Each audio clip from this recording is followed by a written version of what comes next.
pessoal! Então hoje nós não vamos falar sobre pílulas do direito previdenciário, mas eu estou aqui com a Natália, advogada Natália Feliciano, e nós vamos falar sobre o futuro e os profissionais do direito. Vamos debater sobre o futuro desses profissionais. Sim, Carla, é bastante preocupante, né? Nós pensarmos que estamos formando advogados do século XX para atuar no século XXI. Então, nós estamos em uma sociedade repleta de mudanças. A palavra futuro, ela vem a todo momento na nossa tela do computador, né? E é interessante porque a gente precisa viver o presente, olhar para o passado, entender tudo aquilo que a gente aprendeu e começar a transformar para que a gente tenha soluções para chegar no futuro. A graduação, outro dia inclusive nós estávamos comentando, né? A graduação, a grade curricular dos nossos cursos de direito, parece que eles não estão muito atendendo essa necessidade desse mundo, né? De alta tecnologia, inclusive. Sim, parece que a gente vem de um direito clássico para uma atuação num direito contemporâneo. Então, hoje a gente fala de transformação digital, transformação tecnológica e muitas vezes precisamos nos socorrer nem só em pós-graduações, mas em cursos complementares para que a gente possa atingir essa demanda da sociedade. E como tem aumentado, né, inclusive a visibilidade, os profissionais de direito estão se comunicando muito mais virtualmente, estão utilizando recursos da internet. Estamos aqui para exatamente provar essa realidade. Sim. E o que a gente percebe, o que você percebe no seu dia a dia referente a essas mudanças? O que você tem observado? Qual a sua percepção? A gente vem estudando bastante, né, o comportamento do ser humano, o comportamento das empresas dentro da sociedade e quais são as necessidades para se manter ativo neste mercado. O futuro é sobre pessoas, é sobre multidisciplinariedade, inclusive estávamos debatendo aqui sobre o marketing 4.0, né, cara? Exatamente. O marketing de causa. Então, isso agora é papel do advogado também. Né? Precisamos entender para onde as coisas estão indo, para a gente identificar como atingi-las. Temos que ter uma visão global, né? Não dá mais para o profissional de direito ficar só na área, vou estudar direito civil, vou estudar direito previdenciário, vou estudar direito tributário, né? Até comento com os meus alunos quando eu vou ensinar matérias referente ao direito previdenciário. Muito embora, eu tenho um grupo de pesquisa também, que eu sou coordenadora, muito embora a gente traga essa característica mais científica, não dá mais para ficar só na área do direito, né? Como que a gente vai debater, por exemplo, a questão da reforma da Previdência sem pensar, por exemplo, em economia?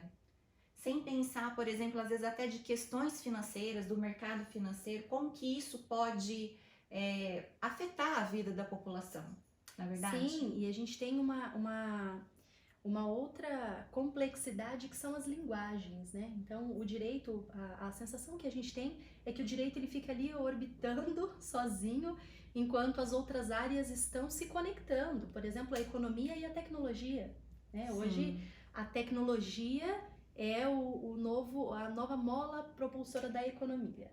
E essas linguagens, elas são muito distintas. Vai bastante tempo para a gente se familiarizar com ela e entender como, se utilizando dessas outras ferramentas, desses outros sistemas que orbitam o mundo da vida, a gente consegue entregar para o nosso cliente valor e não direito, né? Acho que o direito hoje, ele ainda nas cadeiras acadêmicas, ele ainda é o direito pelo direito, né? E como que a gente tem que entender de comportamento humano, de relacionamento, né? Para ser um bom advogado ou trabalhar na área do direito, né? Porque tem muito a ver. Sim, sabe que esses dias eu estava conversando com um grupo de amigos, de alguns grupos de discussão que participo, e nós estávamos falando, né? Quando a gente sai da faculdade de Direito, a gente percebe que nós tivemos uma formação técnica.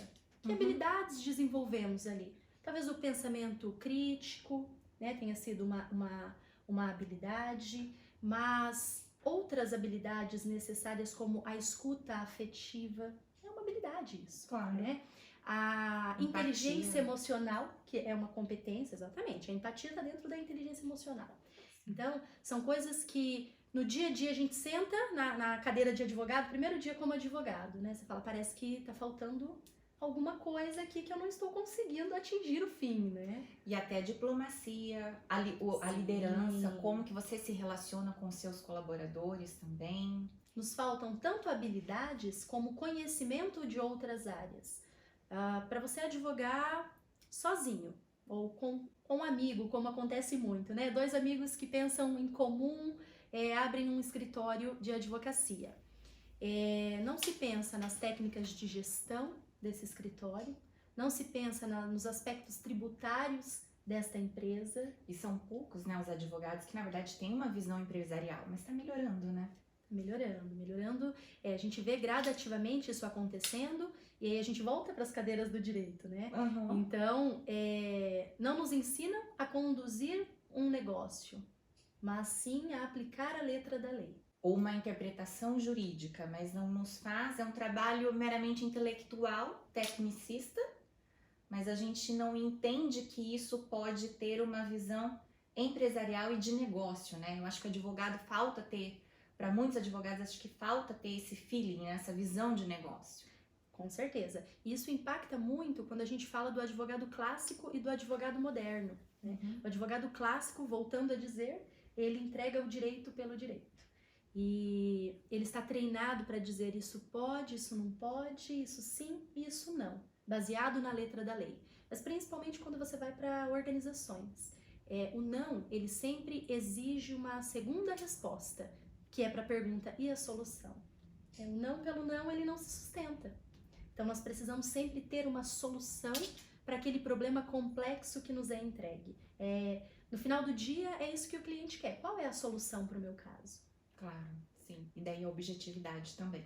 Bom, então nós estamos falando de uma sociedade moderna, globalizada, multidisciplinar e temos que multifacetada. Multifacetada, bem isso.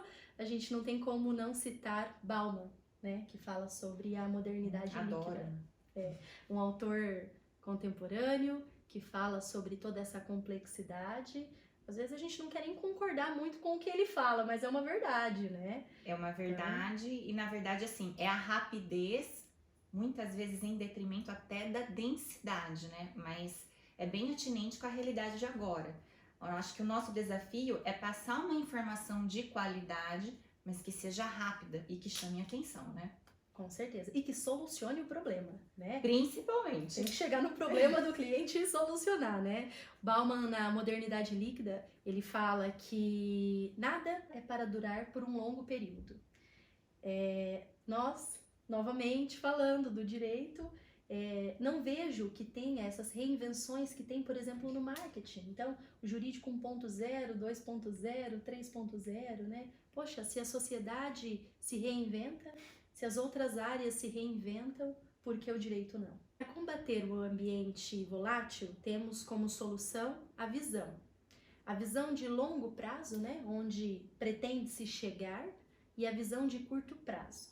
São dois focos diferentes que se completam. Para a incerteza, qual seria a solução?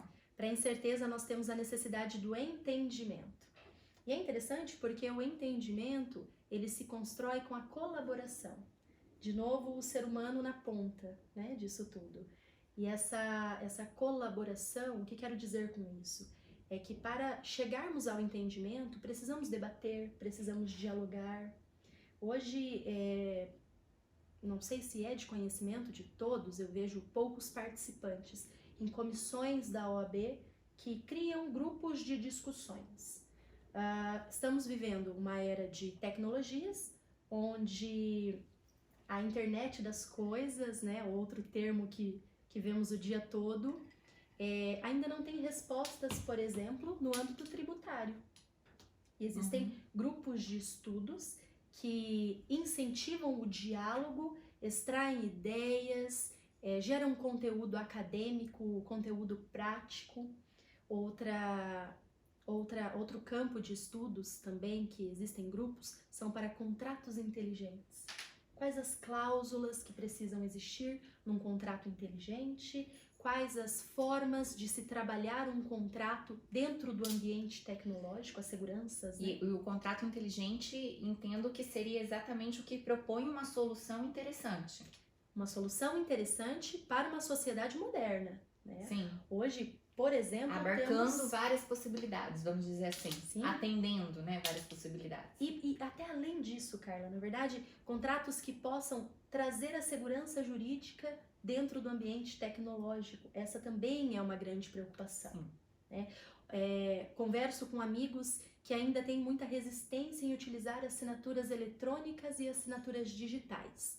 Ambas já certificadas pela ICP Brasil, temos uma regulamentação dos anos 2000 e ainda temos a necessidade de nos locomovermos até um lugar para fazer uma assinatura, de enviarmos isso por um motoboy, por um correio, né?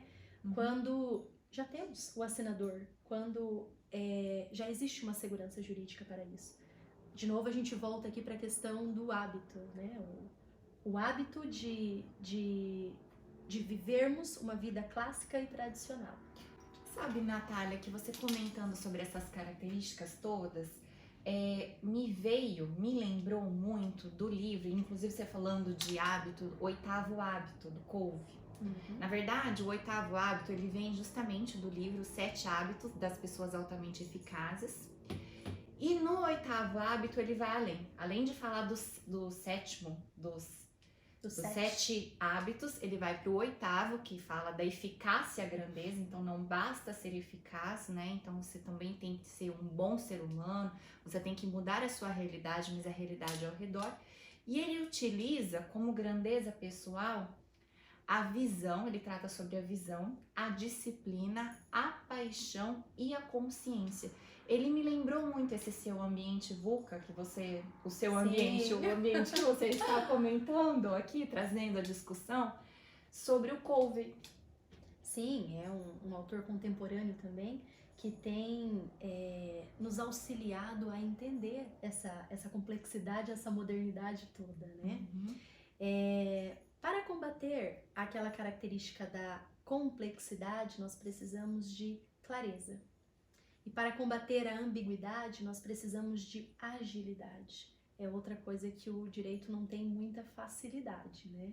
Sim. Convenhamos que nós vivemos um caos do judiciário e onde o direito demora para socorrer. Nós não temos métodos ágeis para chegar a soluções eficazes. Quem sabe com essa modernização toda a gente tem uma melhora nesse sentido. Sim. Com o passar dos anos, né?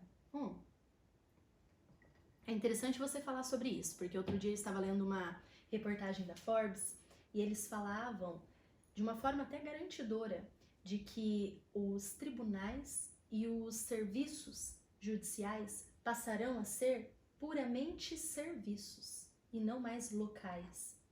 Então, a reportagem não trazia em quantos anos isso vai acontecer, mas provavelmente todo o sistema do judiciário passe a ser um serviço online. Que a gente está caminhando para a inteligência artificial. Então, com isso, tanto o campo da medicina, mas o direito também Sim. vai ser atingido. Ele não vai ficar... Com certeza. E a transformação... sozinho nisso. Sim, a transformação digital ela já acontece há 30 anos. Outras áreas que estão orbitando aqui com o mundo da vida, elas estão surfando nessa onda. E o direito ele ainda não entendeu essa digitalização. Só que a onda que já está batendo em nós é a transformação tecnológica. Então, além de nos adequarmos à transformação digital, temos que nos adequar à transformação tecnológica. É bastante coisa, né, para o advogado buscar elementos e formas para se reinventar para essa sociedade moderna. Sim, com certeza. E aí a gente fala, né, como é que os advogados estão e como eles ficarão. Com toda essa modernidade. Eu me recordo quando eu me formei, há uma década atrás, nós falávamos sobre a migração dos processos físicos para os processos eletrônicos. E existia um grande temor, né? Como é que vamos fazer tudo isso acontecer? Aí a Kodak lançou os scanners portáteis, então íamos até o fórum com o scanner. e fazia, né, toda a transposição daquele conteúdo para colocar dentro do ambiente digital. Essa era uma resistência da comunidade jurídica, afinal de contas, essa transformação já vem há 30 anos e estávamos ali resistindo firme e forte ao tradicionalismo.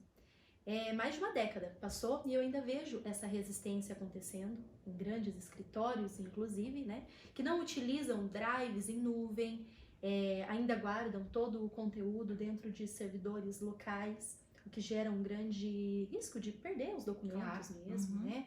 Então, ainda há uma resistência. Outro dia eu estava conversando numa consultoria no escritório e eu fiz alguns questionamentos para a gente começar a entender por onde iríamos começar a migração deles, de um escritório puramente litigioso para um escritório que gostaria de começar a trabalhar numa atuação preventiva, outras áreas que nós vemos hoje dentro do direito, uma mediação, arbitragem, enfim. E algumas perguntas, por exemplo, quantos processos você tem hoje? Não sei, eu preciso somar o que tem no EPROC, com ESAGE, com ProJude. Então, você não tem um sistema que faça a gestão do escritório. Você tem um advogado que depende do sistema de gestão do judiciário. Sim. Outros elementos... Eu imagino, inclusive, que é a realidade da maioria. A grande maioria. Diferentes são os escritórios corporações, como é o escritório de vocês, né? Ele dá ali com um grande volume, tanto de pessoas quanto de processos. Mas esses escritórios menores, a gente começou a pontuar como que você controla as atividades, por exemplo, né? Como você sabe, como você faz o seu planejamento, né? Não faço. Chego, olho, entendo quais os prazos que estão... O que a gente chama de controladoria jurídica, né? Exatamente. Mas os escritórios pequenos que não conseguem ainda ter uma controladoria efetiva podem utilizar-se de mecanismos, de ferramentas, como, por exemplo, controladores de tarefa da própria plataforma Google. Sim. Existe, né? Então, você vai controlando tudo por ali, vai migrando tudo para lá. Tem muitos escritórios que ainda têm dificuldade em ter uma assinatura de e-mail padronizada, né? Isso tudo nos remete de novo àquela ideia de que o advogado não é business. Sim. Ele deveria ser para atender a sociedade, para se sentir mais feliz, produtivo, mas isso não é ensinado a ele. Ele precisa aprender isso no dia a dia. E entendem como resistência, né? Como se não fizesse parte do trabalho do advogado, como se ele não pudesse ser business, né? Um trabalho estritamente intelectual e ele não pode ser. Sim. Essa é realmente uma grande realidade na maioria dos escritórios, a massa, né? A massa de escritórios que temos hoje. Mas e agora, né? Não procurando culpados, mas identificando a causa raiz, como fizemos com a questão do curso de Direito, nós precisamos encontrar soluções. Não procurando culpados, mas já falamos um pouquinho sobre a causa raiz disso tudo. Agora a gente precisa encontrar formas de migrar estes profissionais de um modo tradicional para um modo tecnológico. Afinal de contas, seremos sim substituídos por inteligência artificial em um médio espaço de tempo, né? Temos que estar preparados para essa migração. Outra dica que aparecia nessa matéria da Forbes é que ele falava que talvez nós seremos os próximos desenvolvedores de sistemas. Sim. Porque nós sabemos como o sistema físico funciona e precisamos agora auxiliar aqueles que... O chatbot. Precisamos auxiliar para que haja a construção dessas plataformas, né? E não só na iniciativa privada. Então, os escritórios, não estamos falando apenas de escritórios migrando para a inteligência artificial. Nós falando de um judiciário todo migrando para essas plataformas. Isso às vezes dá um medo, né? Pensar, uau, o que será que o futuro nos reserva, né? Então, temos que estar preparados e entender que o futuro é sobre pessoas e tecnologia a nosso favor, a nosso servir. Exatamente. Parece difícil no começo, mas depois vai nos auxiliar. Com certeza. E um exemplo clássico, Carla, sobre essa transformação tecnológica é que todo esse roteiro que a gente está seguindo aqui no computador, ele foi ditado, na verdade, para dentro dessa plataforma. Então eu estava assim tão corrida, né, com outros afazeres ali. Eu liguei o modo ditado e ele foi compilando todas essas informações, o que me fez ganhar muito em produtividade. Que interessante, como que você fez? Existe, dentro da plataforma do Google, existe uma opção que você pode acioná-la, que é o Google Ditado. E aí você vai falando e ele vai colocando todas essas palavras sei. Ordenadamente. Já vi, não, vou experimentar então também. Sim, é excelente. O ganho que se tem na produção de conteúdos. E é interessante porque às vezes na conversa as informações elas estão melhor organizadas, né? E quando você vai colocar no papel, você fala, o que eu falei mesmo? O que eu pensei mesmo? Sim. Né? Então é uma excelente forma de ganhar em produtividade aqui. Carly, a gente fala bastante aqui sobre se desenvolver para o futuro, né? E é interessante entender, então, quais são as habilidades que serão necessárias para este futuro que nos espera, ainda um pouco incerto, né? Então, nos últimos dias a Forbes divulgou uma lista de habilidades, das quais ela enaltece a adaptabilidade e flexibilidade, duas habilidades aqui que os advogados têm um pouquinho de dificuldade. Que de certo modo é a diplomacia também. Sim. Nós temos a habilidade de domínio de tecnologias. Acabamos de falar aqui, né, sobre a era de transformação digital e transformação tecnológica. Isso vai ser ouro no futuro. Parece-me que quando a gente ingressa na faculdade, eu acho que hoje, principalmente os jovens, né, quando ingressam na faculdade, eles estão com uma visão 360 sobre o mundo, sobre tecnologias. Só que o nosso estudo, ele requer uma concentração e um fechamento dessa visão. Sim. E cabe a nós tentarmos modificar essa realidade. Com certeza. E hoje a busca por educações não convencionais tem sido muito grande. Habilidades como a liderança, a inteligência emocional, que já comentamos hoje, fazem muita diferença quando a gente começa a atuação profissional. Nossa, é muita coisa, né? É bastante coisa. Parece que acumulamos aí um dever de casa considerável, né? Segura a ansiedade, né? Com certeza. Então a minha dica hoje, principalmente para os advogados e escritórios menores, comece a pensar como um negócio, né? Seja dono de um negócio, leve valor ao seu cliente, entregue solução.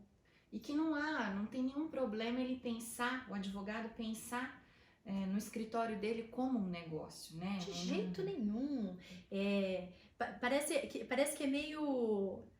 É como se a gente estivesse cometendo algo de errado, né? Os advogados, acho que eles sentem isso. Com certeza.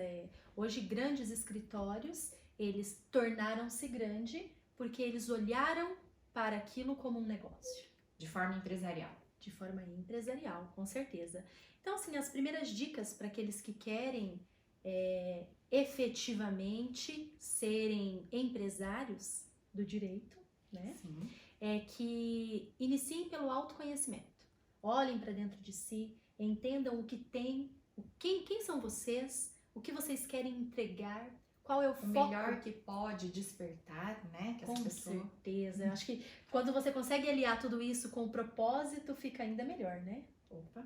Então fica ainda mais prazeroso. E no final das contas é isso, a gente tem que buscar a felicidade, o lucro ele vai vir como uma consequência, né? Nós hoje vemos a quantidade de advogados que sofrem de ansiedade, de depressão, muitas vezes porque está se sentindo improdutivo, não se sente capaz de gerenciar o próprio tempo, o próprio negócio, não é mesmo? E isso tudo pode ser evitado quando a gente busca essas formações complementares. E com uma gestão organizada, né? Com certeza. O foco é uma outra dica que fica para os advogados, né? A gente sai de uma faculdade que abarca de A a Z. E aí a gente precisa encontrar um ponto que nos desperta e no qual nós vamos entregar as nossas horas de estudo, de conhecimento, enfim. Conhecimento é é outra dica, né? Onde você vai buscar, qual vai ser a fonte do seu conhecimento? Eu converso com advogados que ainda hoje dizem assim, eu procuro elementos para as minhas petições no Jota, no Jus Brasil. Poxa vida, existem grupos de estudos que buscam entendimento sobre determinadas teses. Você mesmo dizendo que tem um projeto de pesquisa, né? Ou seja, quer melhor do que quem está bebendo na fonte do conhecimento para solução de problemas complexos? E elaborar uma estratégia, né, a partir disso, para encontrar a solução para esse cliente. Com certeza.